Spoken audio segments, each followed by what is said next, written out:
Hello everyone, Doug here, Yogadoug, and today I'm going to bake some bread. It's a whole wheat bread with mung bean, flax meal, oats, wheat germ, and bulgur wheat. Part of the yoga lifestyle is to not only commune with nature, understand nature, but it's also to understand how nature feeds us, how to work with nature, and how to be in charge of your health. Because it's very important that you make your own food, be in charge of your diet.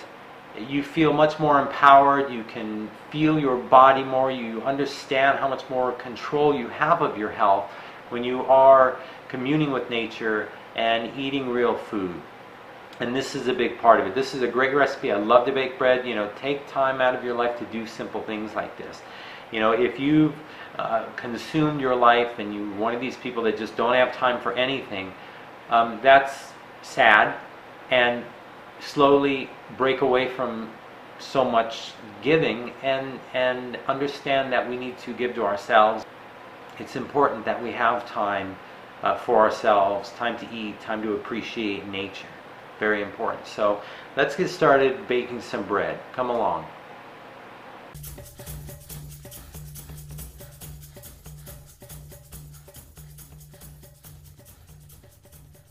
So for this recipe, we're going to use 4 cups of a good whole wheat flour, a cup and a half of oats. These are quick oats, 1/4 cup of wheat germ. Wheat germ is high in protein, fiber, and vitamin B6, and copper, and magnesium. If you can't have anything else in the day, you can always have a tablespoon of wheat germ. A 1/4 cup of ground flax meal. Flax meal is a nutritional powerhouse. It's high in manganese, magnesium, iron, and vitamins B, high in antioxidants and protein. A 1/2 cup of bulgur wheat. Bulgur wheat is high in protein, iron, and calcium. It's great to have it in your daily bread. No, what is that? Really? That was good. And a full cup sprouted and dried mung beans. Mung beans is high in iron, magnesium, fiber, and folate, and protein. And it's an Asian favorite. About a teaspoon of honey, a teaspoon of dry active yeast, 2 cups of warm water at about 115 degrees, and for some added flavor, 2 tablespoons of rosemary. We're also going to need about 1/8 cup of olive oil and about a little less than a teaspoon of salt. And rosemary grows all over California. I hate seeing people buy little sprigs of rosemary in a store for $1, $2, $3 when you can just go anywhere and pick rosemary. It's all over the place. Now, mung beans are a good high protein grain, and you can find mung beans many places. Now, in order to sprout and dry them, I simply soak the mung beans overnight or for at least 8 hours in good water, drain it, and then let them sit in a colander, maybe just covered with a paper towel, again overnight. The next day you can rinse them again in good water and let them hang out, and by the second day they're going to sprout. And then from sprouting, then I put them in the sun and simply let them completely dry out. So it's just one of those things where if you want to make sprouted mung bean bread right now, you'll have to buy the mung beans already sprouted and dried, which you can do. But of course, I love to do it myself. I love to watch the process. Bulgur wheat. Also, all you do with bulgur wheat is you soak it in water, and in about 20 minutes it is full and ready to go. So let's get started with our bread making. So to start, I'm going to take the 2 cups of water at about 115 degrees. I'm going to add the 1 tablespoon of active dry yeast. So these little packets usually come 2 tablespoons. So I'm just going to make sure that I measure out 1 tablespoon.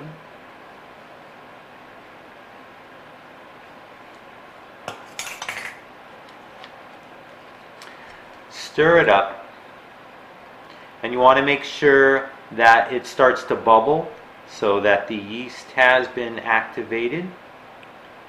Sometimes if the yeast has been setting for a while, it's not going to activate. You're not going to get little bubbles. It's not going to bubble like, you know, bubbles in a bathtub, but you're going to see little bubbles kind of popping around there. And once that happens, then I'm going to add the tablespoon of honey. And you can use many different kinds of honey according to your preference. I am using some Peru Canyon honey, and it is an orange blossom honey. Beautiful.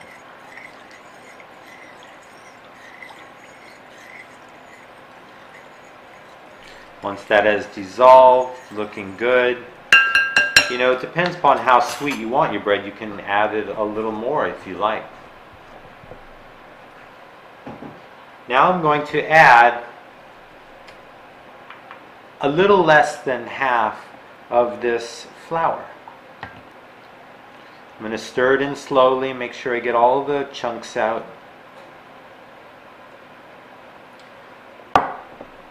That's looking pretty good, and that's almost 2 cups. So I started with 4, and that's about 2 cups. All the lumps are out. We cover that up and let it rise for about 30 minutes.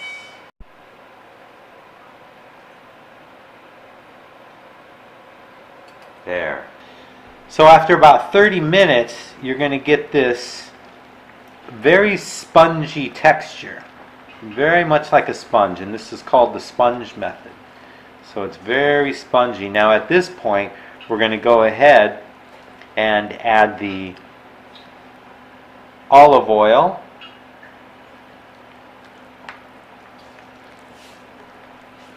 the salt. I'm going to grind this up right now, and I know that's about a little under a teaspoon, so we're going to add that. And I'm using Himalayan pink salt. Add that in, and at this point we're going to go ahead and add the flour and continue to work this as much as we can inside the bowl itself. And this is a meditation, so for you yogis out there, this is the time where you really have to bond with the process. You know, you have to see that everything's getting absorbed in there right.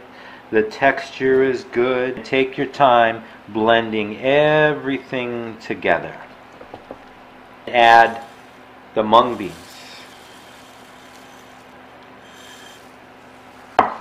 Work that in. Ooh, it's going to be such a nice nutty bread. Remember, these are not raw mung beans. These have been sprouted and dried, so this is a sprouted mung bean. I'm now going to add the flax meal. Work that in nicely.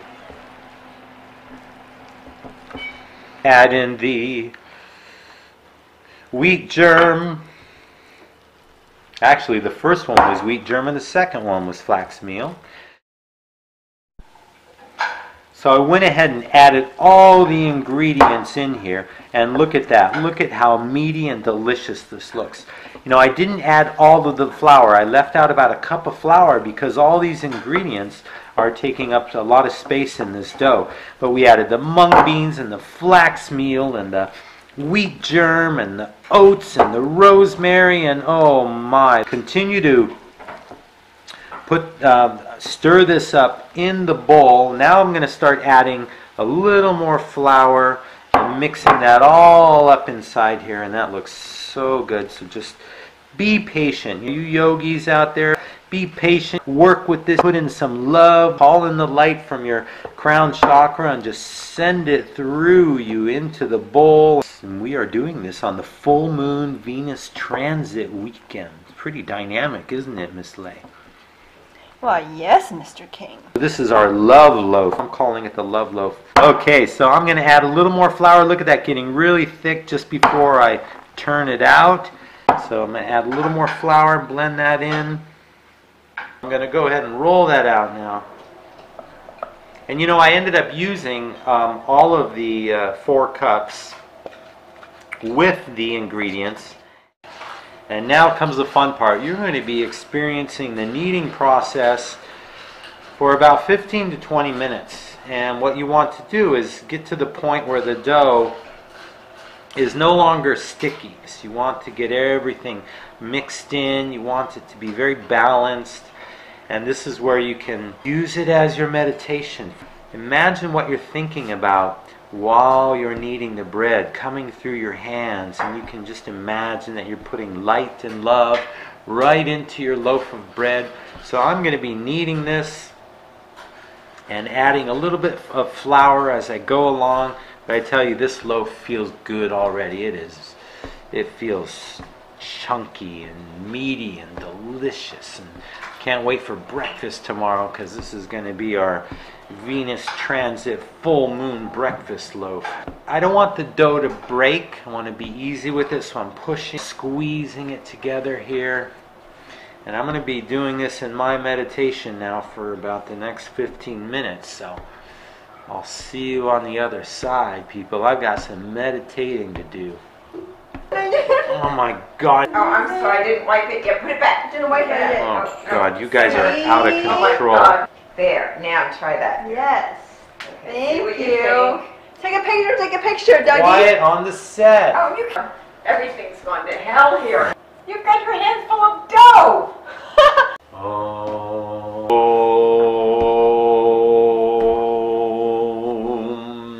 I am feeling this loaf of bread with love.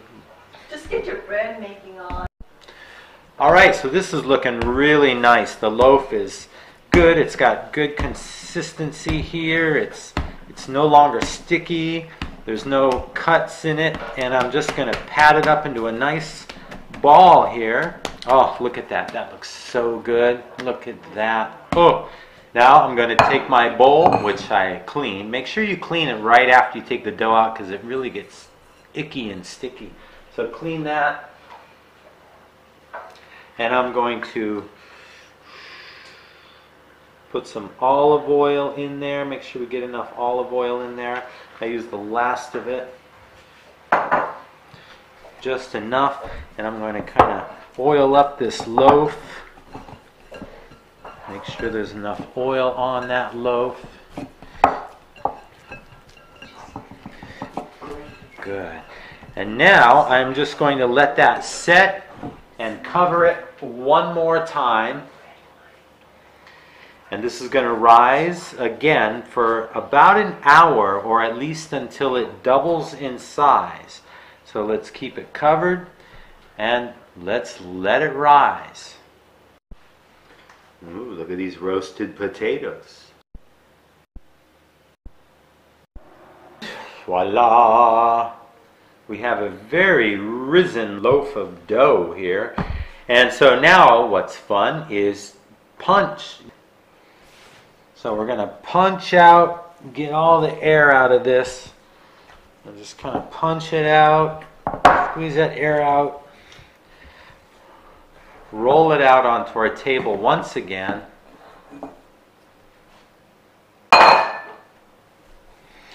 And I'm just going to knead it just a little bit just to kind of get the rest of the air out of there. Look at that. Oh boy, this is wonderful.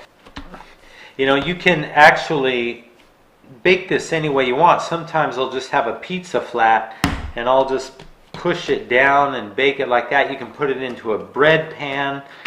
But what I like to do with this loaf is put it into a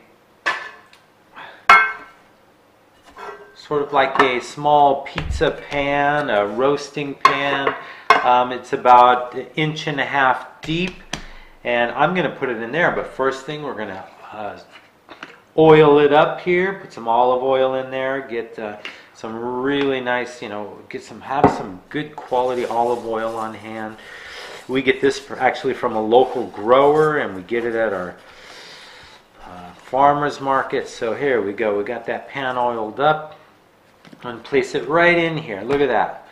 And I'm going to just fill up the whole pan with this loaf. Look at that. It's nice. Get it all in there good. Squeeze it out. Now what I'm going to do, just for looks, is I'm going to put these little slits in it. Protection. So there we go. Look at that. Nice little slices. And now I am going to cover it now in some sesame seeds. Right over the top of that loaf, just like that. Look at that. There we go, sesame seed loaf. Now we're going to let it rise again for just about 30 minutes or so, maybe a little less. So I'm going to cover that, set aside, let it rise. I think I'm going to go soak in the jacuzzi for a little bit, and then we'll be back. Alright, so it's been about 30 minutes, and look at that.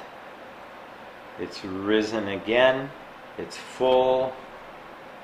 That looks beautiful. Now we're going to do something special to this bread before we even put it in the oven. Oh, by the way, please remember to turn the oven on and preheat it to 350 degrees. Now what I'm going to do before I put this wonderful bread into the oven is I'm going to ask my love, who is a Reiki practitioner, to actually perform Reiki over the bread before I even put it into the oven.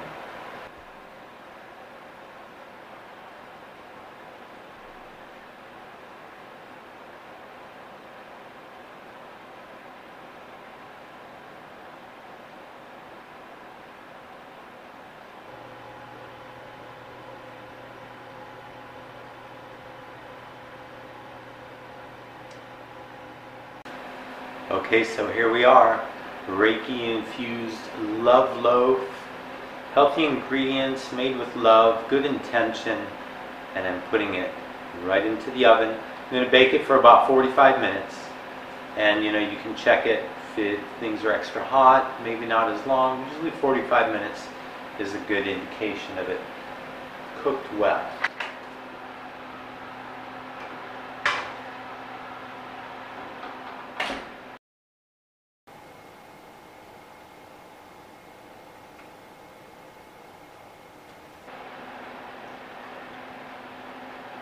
Ah, it's almost ready. Oh, it smells good. Really good. It's ready.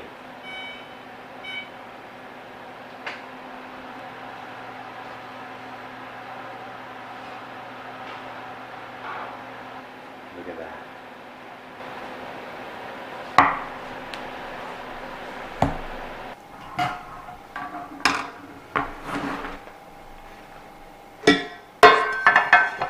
Turn it over gently. Place it on the cooling rack. This smells really nice. So there you have it. From my space to yours. I hope you enjoy it. Share it. Have a great afternoon. Great morning, great night. Peace.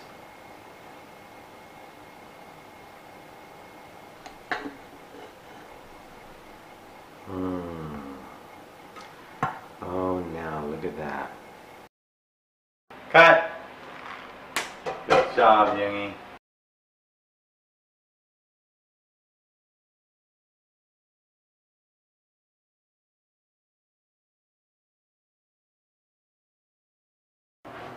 Mung beans. It's high in iron and calcium and protein, and I'm lying. It's a long time.